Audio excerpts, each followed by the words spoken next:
Well friends, we have finally made it. Today, it's all about the manual setting.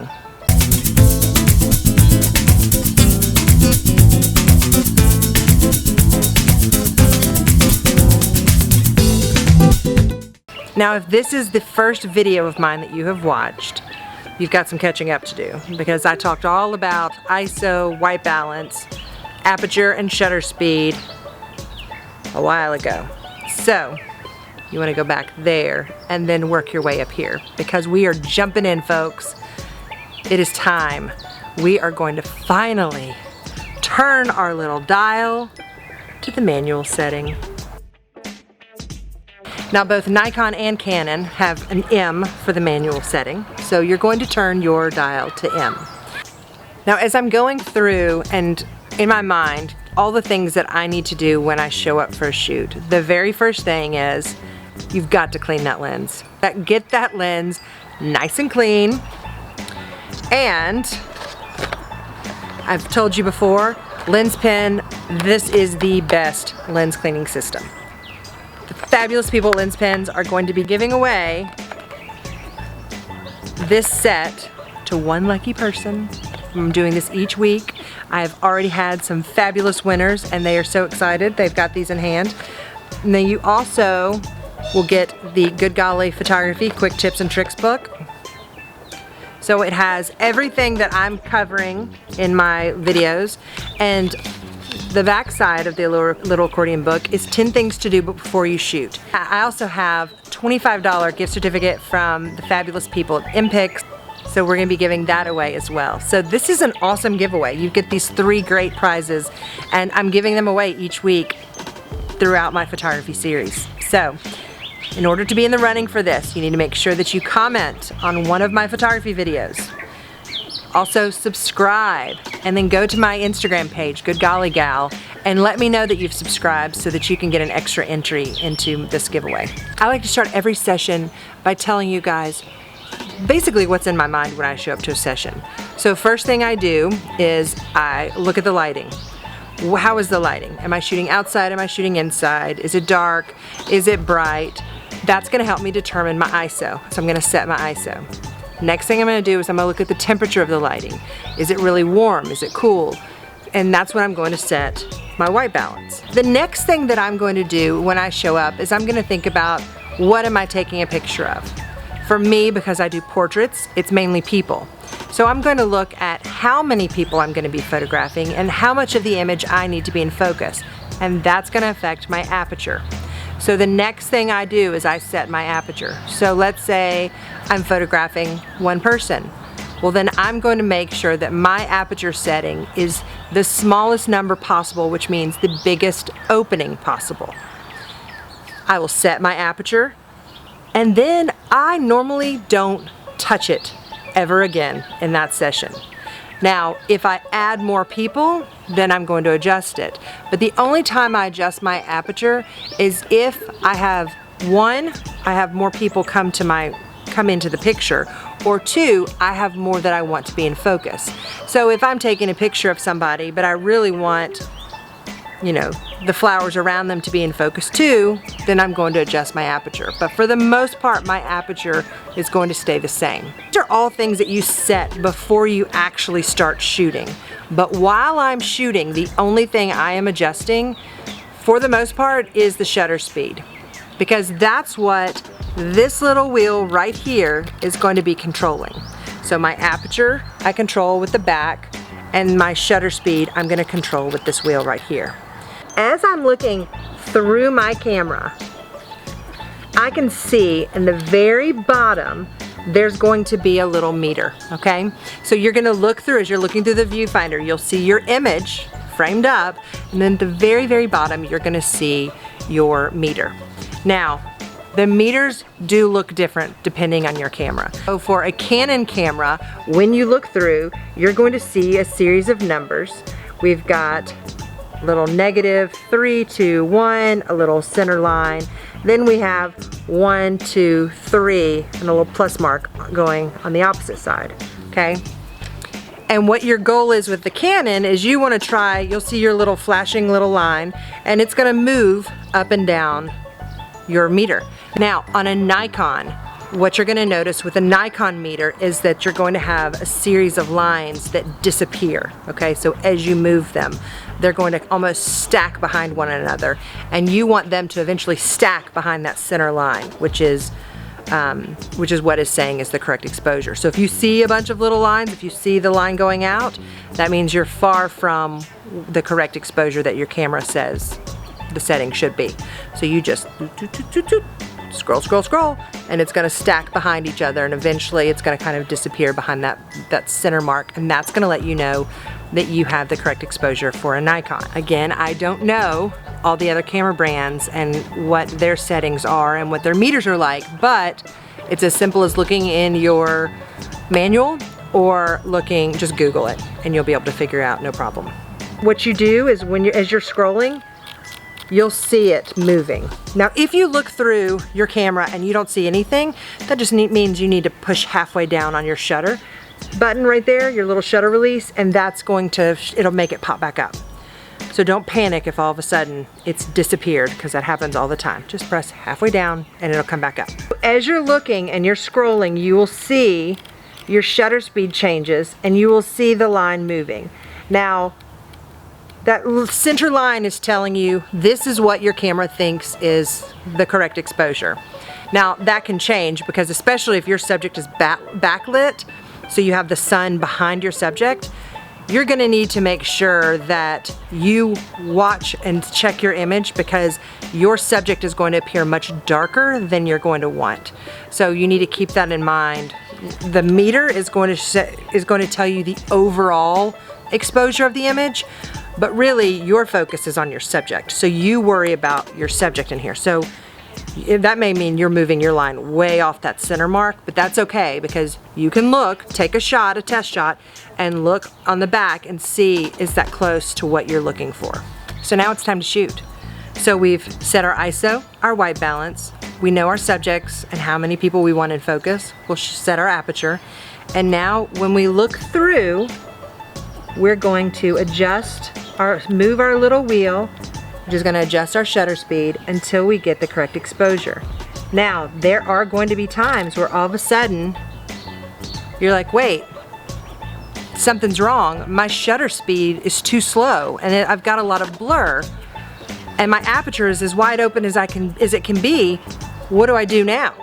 Well, now is when we remember that exposure triangle. You remember that the shutter speed and the aperture and the ISO, they all work together. So if we're changing one, we've got to kind of adjust the others so that we keep that correct exposure. So if you've got your aperture as wide open as it can go, so we know we can't change that, and we've got our shutter speed and it's way too slow, the only other thing that we can do is change our ISO. So what you'll need to do is you'll need to up that ISO. You're gonna need to tell your camera, hey, I need you to be a little bit more sensitive right now, because we've got a light situation here and I need my shutter speed faster in order to get my picture sharper. So that's what you're going to be doing, is you're gonna up that ISO so that you can make sure that you have the correct exposure and have a fast enough shutter speed so there won't be blur. The problem with that is, if you get to the point where you have to up your ISO so much, you're gonna have to take into account that there's going to probably be some digital noise. And that's okay, because honestly, I have shot in some tricky situations. I have taken pictures in churches that are very dark. I have taken pictures in people's homes that were very dark. And I needed my ISO to be way up, especially for church services or weddings, especially for weddings where I can't let my flash go off in the middle of a service. So I have to really bump that ISO up. What I make sure that I do is I make sure that I have it on a tripod so that it's as stable as possible, so that there's no additional movement from me. And then I make sure that I get as low an ISO number as possible that can still get the image the correct exposure. Now, let's just say the picture is there's digital noise, and you love this picture and you're just sad because it looks a little grainy and you're just not sure what to do. Make it black and white. Make it artsy. I mean, come on. All you have to do is make a little adjustment here, increase that contrast, increase that clarity when you're editing, you can sharpen this, okay? Now, careful with the sharpening. Sometimes people sharpen things so much that they look kind of funky. But play around with it, and it's not lost.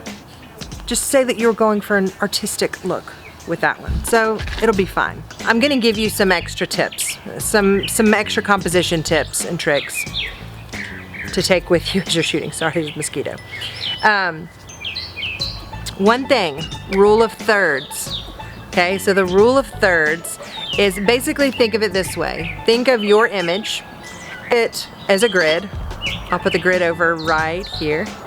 Okay, so ta-da, the magic of media. All right, so think of it like this. We've got this grid here. It's more interesting if we put our subject somewhere in these intersecting lines, okay? And that is the rule of thirds. We're giving the space, it's more aesthetically pleasing. Now, one thing you have to be aware of is you also need to think of space. So as I'm photographing someone, it is not aesthetically pleasing if I turn my subject this way and there's this abrupt wall. So think of like this video. If I'm this way, it feels almost like there's this wall that I would hit. So what you would do is you would turn your subject this way to give them space to look. So just remember to always give your subject space to look, to move. So for example, a runner, you want to make sure that you don't have a runner facing this way to run. You want to give them all this space to run. I'm not going to run, but here's my running. Okay? You can tell I'm not much of a runner.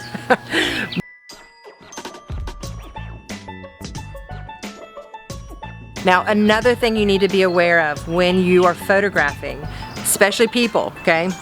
Pets included, but anything with eyeballs, okay? Are catch lights.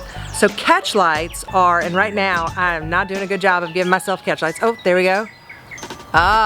Gets a lot better this way. If I come this way, notice how flat my eyes get, okay? Sorry, I'm looking at the monitor so I can see where the catch lights are. But notice how flat my eyes look here, all right?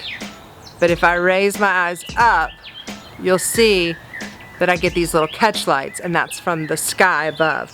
Now you can create catch lights by using a filter, or even just,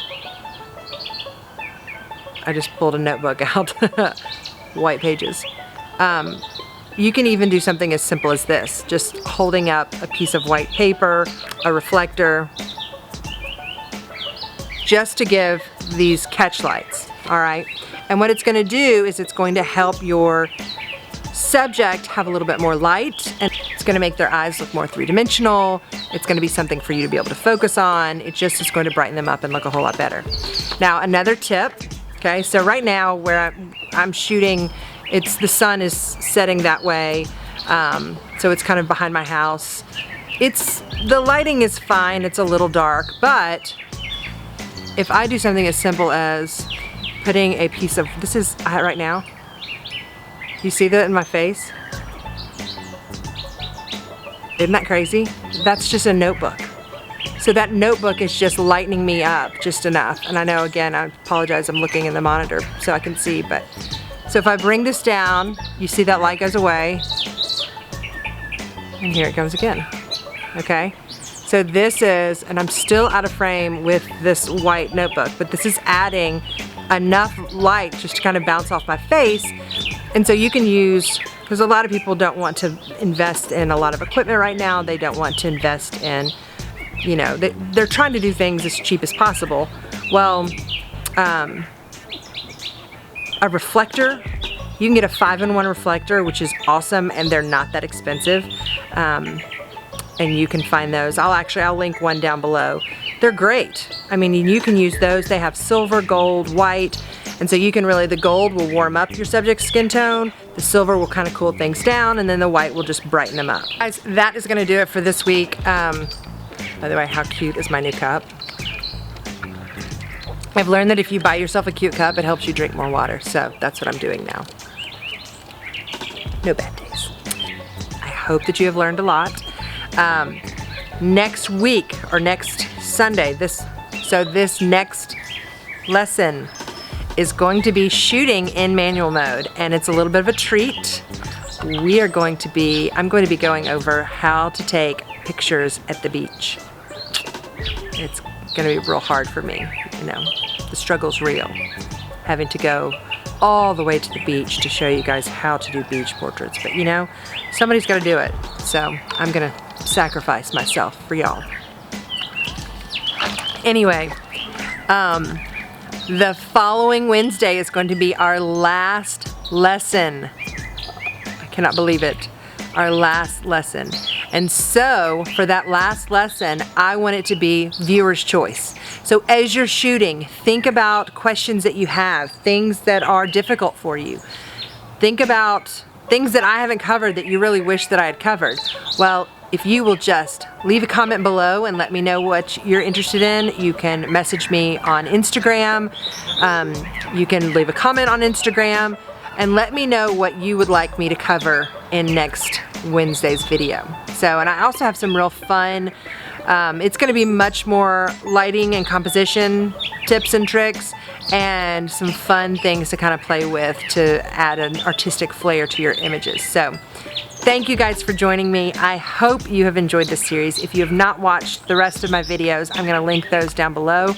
And again, if you have not yet subscribed, please hit that subscribe button and make sure you hit that bell icon so you can be notified when I upload a video. Thank you for joining me, and I hope you guys have a wonderful afternoon.